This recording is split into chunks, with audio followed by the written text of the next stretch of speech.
Hello， 大家好，歡迎翻到嚟 Top Deck 遊戲王 Channel。今日嚟要睇嘅比賽係5月3號嘅 Top Deck 遊戲王常規賽。咁當日係有16人參賽嘅，可以見到最多人嘅卡組依然係 Killer Toon 啊、洛印啊，同埋呢個混沌儀式卡組。咁可以見到新嘅大口發售之後呢 Player 開始嘗試緊新嘅系列啦，例如呢個三幻魔啊、混沌儀式卡組咁樣啦。咁今日嚟睇嘅焦點賽呢，正正就係呢兩個卡組嘅對決啦。咁我哋先睇呢個 Deadly 先。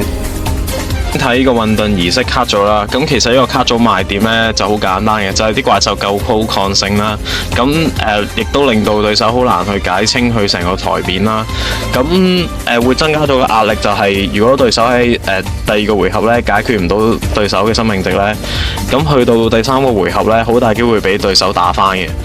咁亦都出現咗唔同嘅構築啦，有白亞不斯啦、鏈幕啦，或者係增值粒子球啦。咁阿劍城就選擇用呢個鏈幕嘅構築啦，咁就拉呢個原版黑魔道去執眼光嘅，咁就出呢個龍騎兵啦，去增加呢個先手嘅強度啦。咁另外講下啦，如果想買重個 T0 展開呢，咁其實陳法拉呢同埋天救龍可以打得多啲啦，咁亦都可以落個增值粒子波啦，去增加 T0 動嘅機會嘅。咁跟住落嚟再睇下呢個小海豹用嘅三幻魔啦，咁其實呢個卡組呢都算係先攻展爆 deck 嚟嘅。咁有個本家卡叫做三幻魔解放啦，咁係執3個掉2個啦，咁係本家最強嘅卡嚟嘅。咁一卡呢直接掉到成個卡組嘅資源噶啦，已經可以。咁你可以見到呢，佢 main deck 係落咗一個陳法拉啦。咁陳法拉點用呢？咁其實就係用陳法拉效果呢去保呢個三幻魔解放啦，去保住呢個最強卡片一定通過啦。咁另外咧喺後手咧，亦都可以幫手做突破啦。點解咧？咁因為三幻魔解放咧會掉2個輕嘅。咁如果掉咗陳法拉咧，咁會觸發陳法拉嘅墓地效果啦，咁會起跳，然後搶對手場上最高攻嘅怪獸嘅。咁見到佢 side deck 咧都有擺多第3隻陳法拉啦，咁相信都係後宮嗰時換入去啦。咁亦都見到有 DDUR 嘅，咁 DDUR 咧正可以針對到頭先講嘅混沌儀式卡組啦，咁直接打去墓地儀式魔法個效果啊，咁去防止佢直接賺2張牌啦。咁亦都見到有幽鬼兔啦，咁幽鬼兔咧無論係打耀聖啦，或者係呢個三幻魔卡組咧都係超級勁嘅。咁嚟到 Game 1啦，咁由阿姐夫先攻啦。咁順帶一提啦，咁三幻魔呢個卡組咧係好驚 Lordberg 嘅。咁呢度先開呢個降雷王效果啦，咁就展示自己執一個魔法卡嘅，咁執咗解放啦，咁就掉自己嘅。咁呢度咧可以睇到咧頭先講嘅陳法拉護三幻魔解放啦，咁佢補呢個卡咧唔中灰流啊，唔中 PSY 啊，唔中聖王嘅。咁呢度開解放啦，執咗呢個殉教者、幻魔王同埋神炎王嘅。咁手牌就抌2個輕，抌咗呢個陳法拉同埋神明嘅。咁陳法拉效果就起跳啊！咁呢度已經滿足咗呢個毀滅黑魔道師嗰個特召條件嘅啦，咁咧就特召啦，咁佢執呢個有黑魔道名嘅卡，執咗雙魂啊，係啦，咁跟住咧就通知呢個殉教者啦，咁效果貼咗一個6陣嘅，呢度應該係貼個霹靂啦，咁呢度咧就中咗天救龍嘅，咁天救龍 show 5個啦，咁就堆咗紅光炸咗個殉教者，咁殉教者效果咧就貼呢個霹靂先啦，咁要。係啦，跟住咧另起啊紅光嗌效果啦，咁就卡咗執一個儀式怪獸或者儀式魔法。咁呢度執到呢個混沌士兵啦。咁呢度開霹靂效果啊，咁就貼多2個自己啦，咁就 show 埋手牌一個10星咧，就貼多個失樂園嘅。咁失樂園咧有原本個效果嘅，可以抽2啦，咁亦都多咗個效果咧，就係送3個同種類嘅卡咧，就可以拉個三幻魔出嚟嘅。咁呢個效果可以一turn用3次啦。咁呢度拉咗個降雷王啦，跟住再開神炎王效果啊，執咗呢個合殺啊。咁呢度再掉咗個輕啦，應該。咁呢度開幻魔王效果啦，咁幻魔王咧就掉咗自己執粗細者，粗細者再開效果啊，掉自己拉神炎王啦。咁呢度粗細者再開呢個效果啦，拉墓地一個三幻魔怪獸嘅。咁呢度拉咗殉教者嘅。咁殉教者擁有其他三幻魔喺場嗰時咧，可以拉自己同名卡嘅。咁呢度出咗綿羊先啦，咁呢度再開殉教者效果啦，拉多2個自己嘅。係啦，咁呢度再合個 link 波先啦。咁佢可以幫手出嗰個美味貓個2星怪獸。咁呢度降雷王變咗超雷龍先嘅。咁觸發綿羊效果啦，拉多個殉教者啦。跟住係啦，呢度出美美貓個 Tuna 怪獸啦。咁呢度係幫手合花旗嘅。咁呢度雙魂效果堆法拉啦，咁有特照嘅。咁出咗呢個神聖魔皇后啊。咁呢度拉個對象咧，應該都係陳法拉嘅。咁陳法拉上嚟咧，又可以搶多個啦。咁佢所以呢度咧用失樂園效果咧送多3個先嘅。咁拉嗰個鋼雷王啦。咁呢度開魔王效果係啦，咁就搶對面場上一個啦，拉一個。咁陳法拉就就搶咗個天教龍過嚟嘅，應該會。咁呢度多個拎值啦，變做。咁呢度係啦，2+8啊，合花旗啊。咁失樂園再開第3次效果，哦唔係呢度抽2啫，係啦。咁呢度開出呢個靈使啊，四花靈使啊。咁呢個鋼雷王再合超雷龍，係啦。咁呢度4花就拉咗陳法拉同殉教者啦，咁再開第3次效果啊，咁今次係拉都係鋼雷王，係啦，咁呢度蓋多個，咁應該係合殺嚟嘅，咁係本加碼啦，係啦，咁我哋仲有個融合效果嘅，係啦，咁呢邊都相當難打，因為都要打2個超雷龍啊，咁呢度開個 TFTV 啦，炸花旗啦，咁俾佢通過係好正常嘅，因為咧如果有第2張咧。咁好大機會會俾佢解多2個卡嘅，因為會堆多個同步手啊嘛。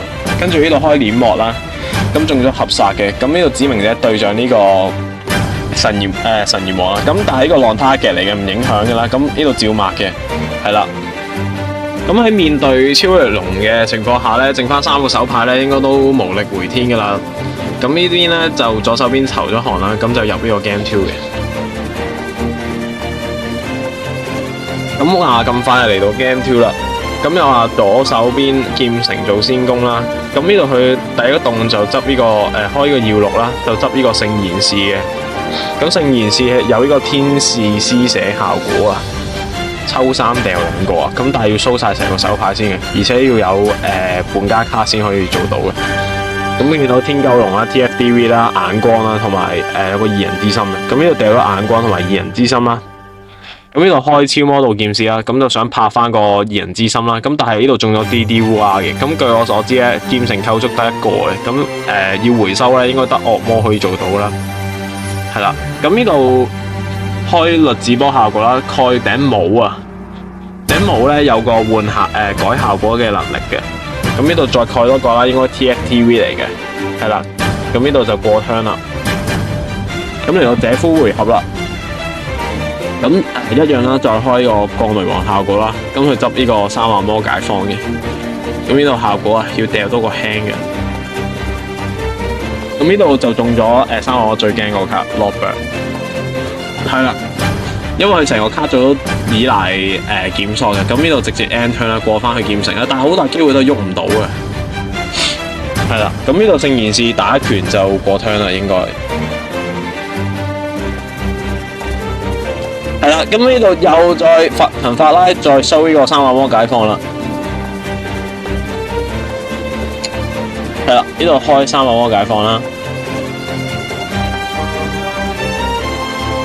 係啦，執咗殉教者神炎王同埋幻魔王，幽鬼兔同埋呢個陳法拉。咁陳法拉效果啊，咁起跳會再搶多個嘅，咁佢要開頂帽啦，其實。咁呢度蓋咗個帽子啦、光焰儀式啦，同埋有個神宣，跟住呢度浪 target 炸嗰個啦，咁炸中個帽子嘅，係啦。咁呢度開神明啦，咁神明可以執操勢者或者鋼雷王嘅，咁呢度執操勢者啦，係啦。咁操勢者效果 show 自己啊，特照一個8星意外幻魔啊，咁拉咗一個神炎王啦，神炎王有呢個4速去炸魔陷嘅能力嘅，因為雙方唔可以對應啊。咁呢度炸咗個後場啦，咁TFTV 嚟嘅，係啦。咁呢度開霹靂啊，霹靂效果啊，抽多個啊，就貼2個同名卡先，跟住咧再貼多個樂園啊，因為 show 咗個幻魔王俾對面睇，係啦。咁呢度失樂園效果先啦，抽2啊，再通知呢個殉教者啦，咁已經可以拉2個噶啦，係啦，殉教者拉2個啦呢度。咁呢度開幻魔王效果啊，展示自己執一個怪獸啊，執呢個鋼雷王2號。咁呢度掉咗3個魔解放，係啦，跟住再開個雷王效果啦。咁呢度都係得第3個3幻魔解放去執嘅。係啦，呢度今次又掉咗幻魔王。係啦，跟住開粗細者效果啦，就拉翻墓地一個嘅。咁幻魔王有個效果就係解2個3幻魔怪獸咧，就炸對手全場嘅。跟住再根據炸嗰數量咧去提升攻擊力啦。不過係手表嚟嘅。咁呢度開失樂園效果啊，拉個大怪啦，拉個鋼雷王。咁其實呢度好大機會打死嘅啦，因為對手空場嚟嘅而家。咁啊，失樂園再開第2次效果啦，拉到幻魔王啦。咁呢度推齊咧，咁對面應該會死嘅啦。咁但係無奈啦，呢邊中咗個暗牌啊，栗子波啊。咁就有翻原版個效果啦。咁就有一次咧唔食戰 dam 嘅，或者校 dam 嘅，係啦。咁 main 2啦。咁呢度再開多一次失樂園效果啊，拉翻個殉教者啦。咁我估佢呢度應該係想合 SP 去勾墓地嘅干預任儀式嘅，係啦，我冇估錯。